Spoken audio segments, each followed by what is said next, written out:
मैंने ना बहुत सारे स्टूडेंट से बात की, उनका सिर्फ़ एक कहना था कि पेपर तो आसान था यूपीएससी का, लेकिन हमारा अच्छा नहीं हुआ। जब उनसे पूछा गया भाई क्यों अच्छा नहीं हुआ? तब उन्होंने अपनी कमियाँ बताई कि सर इस वज़ह से हमारा अच्छा पेपर नहीं हुआ है। अभी मैं आपको क्यों बता रहा हूँ, अब आप कहेंगे सर एक तो वैसे ही नंबर कम है, ऊपर से आपने ये हमारी कमियाँ गिना दी कि कितने क्या-क्या कमी हुई है।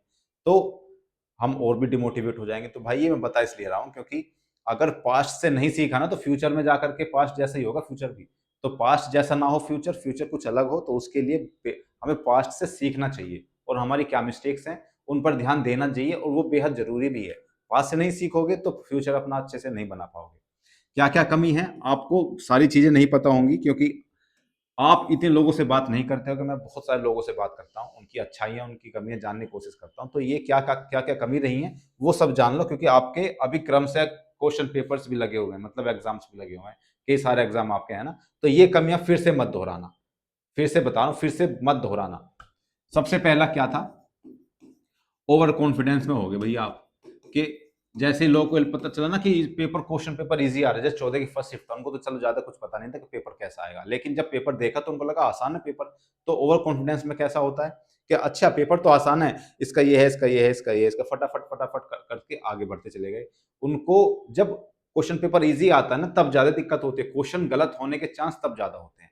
इसलिए ओवर कॉन्फिडेंस में नहीं आना चाहिए, चाहे पेपर आसान हो, टफ हो, मॉडरेट हो, कैसा भी हो, हमें बहुत संभल के क्वेश्चन पेपर को करना चाहिए। आखिर है तो वो एक परीक्षा ही, चाहे आसान हो चाहे हार्ड हो। इसी उसमें जो आते आते क्वेश्चन है ना वो गलत हो गए, जो हमें पता था ना इसका आंसर ये है, लेकिन जल्दबाजी में और ओवर कॉन्फिडेंस की वजह से क्वेश्चन गलत होते चले गए। पहला तो ये आपका सबसे बड़ी गलती रही।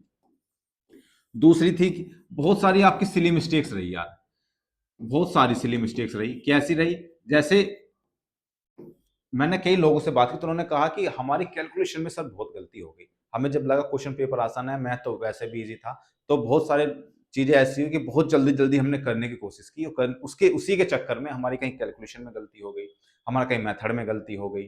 तो बस ईज़ी-ईज़ी था दिमाग में, सब कुछ जल्दी-जल्दी करने के चांस में थे हम, तो उसी चक्कर में हमारी बहुत सारी छोटी-छोटी, छोटी-छोटी गलतियाँ हो गई और उस वजह से कई क्वेश्चन हमारे खराब हो गए। जब हमने घर आकर के एनालिसिस किया तो हमारे कई क्वेश्चन इसी वजह से खराब हो गए। हालाँकि हमें आते थे वो क्वेश्चन, हम कर सकते थे लेकिन खराब हो गए। तो कुछ सिली मिस्टेक्स आपकी रही थी। तीसरा क्या? जो सबसे बड़ी मिस्टेक थी, वो थी टाइम मैनेजमेंट। देखो, टाइम मैनेजमेंट में ही बहुत सारे लोग फेल हैं इसमें। टाइम मैनेजमेंट नहीं कर पाए। क्या हुआ कि एक कुछ लोग तो ईगो पे ले जाते हैं क्वेश्चंस को। जैसे मेरा बहुत अच्छा है प्रॉफिट एंड लॉस, तो प्रॉफिट एंड लॉस से क्वेश्चन आया वो थोड़ा टफ आ गया, तो नहीं होगा कैसे नहीं, मैंने तो इतना अच्छे से पढ़ा है, इतना अच्छा है मेरा, तो मैं तो ज़रूर करके इसको आगे बढ़ूँगा। तो भाई जो क्वेश्चन नहीं हो रहे थे उसमें लगे पड़े हैं, उसमें लगे पड़े हैं। आपने टाइम मैनेजमेंट सीखा ही नहीं है। जब मैथ में आपके क्वेश्चन नहीं हो रहे हैं या रीज़निंग में क्वेश्चन नहीं हो रहे हैं, तो उसको स्किप करके आगे बढ़ जाओ।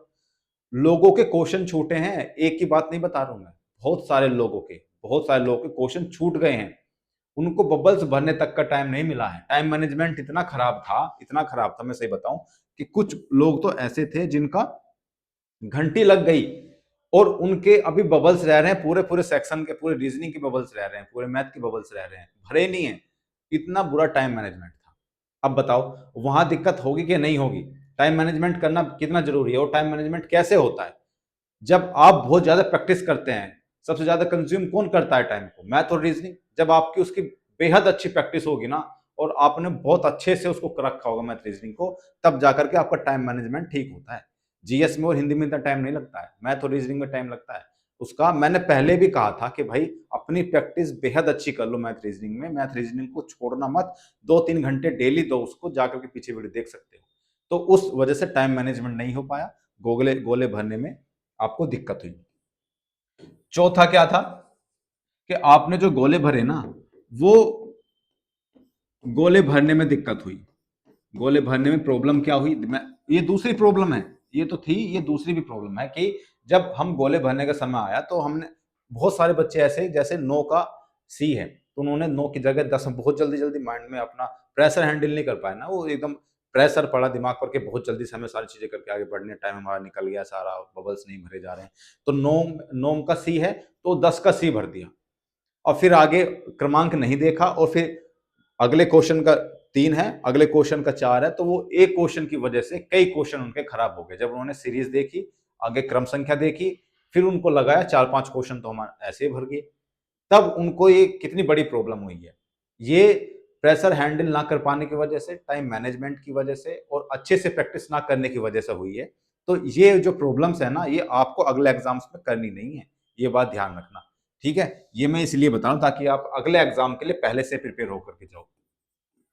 आपने जो टेस्ट सीरीज़ दी ना, मैं चिल्लाता रहा आपसे।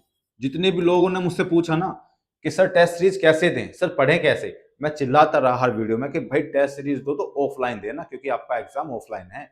ये जो प्रॉब्लम हुई है ना सारी, ये उसी की वजह से कि आप ऑफ़लाइन प्रैक्टिस कर ही नहीं पाए आप। आपने ऑनलाइन प्रैक्टिस किया टेस्ट सीरीज़ का। टेस्ट सीरीज़ दी, टिक किया, आपको क्वेश्चन ठीक हो गया, आप आगे बढ़ गए। इस तरीके से ऑफ़लाइन में और ऑनलाइन में बहुत ज़्यादा अंतर हो जाता है। आपकी मैं फिर से बता रहा हूँ कि इस बहुत सारी गलतियाँ हुई हैं और जो लोग बता रहे हैं ना कि भाई 140 प्लस आपकी मेरिट जाएगी। अरे यार 160 का तो क्वेश्चन पेपर ही है और उसमें से 140 प्लस मेरिट भेज रहे हो, कुछ तुक की बात है ये। इतना भी ईज़ी नहीं था कि यार 140 प्लस चली जाए।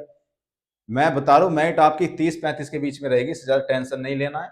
जिसके इस रेंज में है, बल्कि मैं तो कह रहा हूँ 130 करीब-करीब ही रहेगी, जिसके इस रेंज में हो अपनी फिजिकल की तैयारी शुरू करो। और ये मिस्टेक से अपना ज्ञान ले लो भाई। अगर पेपर ऑफलाइन है तो टेस्ट सीरीज़ ऑफलाइन ही देनी है, ऑनलाइन नहीं देनी है। ऑनलाइन दोगे तो फिर तो ऑनलाइन पेपर जैसा ही रिदम बनेगा।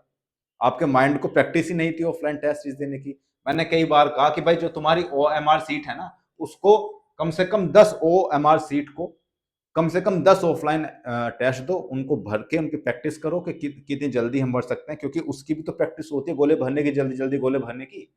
जिन्होंने कर लिया वो उसमें टाइम मैनेजमेंट में दिक्कत नहीं हुई उनको, और जिन्होंने नहीं कर पाए उनको टाइम मैनेजमेंट में दिक्कत हुई। तो ये सारी स्लिप बहुत छोटी-छोटी यार मिस्टेक थी तुम्हारी। मैं कैसे बताऊँ? एक और मिस्टेक थी कि भाई आपने जो आपकी जो टेस्ट सीरीज़ है ना, उसको एनालिसिस ही नहीं किया। टेस्ट सीरीज़ को एनालिसिस नहीं किया। इससे क्या फ़र्क पड़ा? इससे ये फ़र्क पड़ा जो क्वेश्चन अलग से आए थे टेस्ट सीरीज में आपके, आपने उनको याद ही नहीं किया, उसको ऐसे छोड़ दिया। आपने सोचा क्वेश्चन नहीं हुआ तो छोड़ो, अगली टेस्ट सीरीज में चलते हैं। तो इस तरीके से वो छोड़ दी गई। तो ये कुछ ऐसी मिस्टेक्स थी जो आपको अब ध्यान रखनी चाहिए। अब आने वाले एग्जाम्स में ऐसी मिस्टेक नहीं होनी चाहिए। अपना एग्जाम, हम हमारा एग्जाम कैसा जाएगा ये हमारे ही हाथ में होता है भाई। ये किसी और के हाथ में नहीं होता दोस्त। समझ लो इस बात को। जब तक हम अच्छे से प्रैक्टिस नहीं करेंगे, अच्छे से रिवीजन नहीं करेंगे और अच्छे से सब कुछ एकदम घोट के नहीं पी जाएंगे ना, तब तक आप मत सोचो कि आपका सिलेक्शन होगा। तो प्रैक्टिस करो बेहद बेहतरीन तरीके से, टेस्ट सीरीज लगाओ, लेकिन ऑफलाइन लगाओ। अगर आपका एग्जाम ऑफलाइन है, ऑनलाइन है तो ऑनलाइन लगाओ। तो मैंने कई बार कहा था आप लोगों से। अब बस ये है कि किसी को अवेलेबिलिटी थी ऑफलाइन की, किसी को नहीं थी, लेकिन ऑफलाइन के बहुत सारी बुक्स भी आती थी प्रैक्टिस सेट लगाने के लिए। ओएमआर तो कम से कम भर के प्रैक्टिस कर सकते थे। लेकिन खैर कोई बात नहीं। अब जो हुआ सो हुआ, लेकिन आगे हम ऐसी सिली मिस्टेक्स नहीं करेंगे, छोटी-छोटी मिस्टेक्स नहीं करेंगे। ये हम प्रण लेते हैं, ये आप बोलो, मैं नहीं, ये आप बोलो कि हम ऐसे प्रण लेते हैं कि छोटी-छोटी मिस्टेक नहीं करेंगे, इन चीज़ों का ध्यान रखेंगे। जो पेपर हुआ सो हुआ। अब हम आगे वाले एग्ज़ाम्स में बेहतर से तैयारी करेंगे, मेहनत करेंगे और सिलेक्शन लेंगे। सिंपल सी बात है, ठीक है? तो ज़्यादा टेंशन, ज़्यादा डिप्रेशन लेने की ज़रूरत नहीं है। ये मैं फिर से कह रहा हूँ, बस एक एग्ज़ाम है, एग्ज़ाम की तरह लो। बहुत अभी फिर से यूपीएससी की वैकेंसी आएँगी, तो उसकी टेंशन नहीं है। आप फिर से तैयारी करो बेहतर तरीके से। मिलते हैं अगली वीडियो में, तब तक के लिए जय हिंद।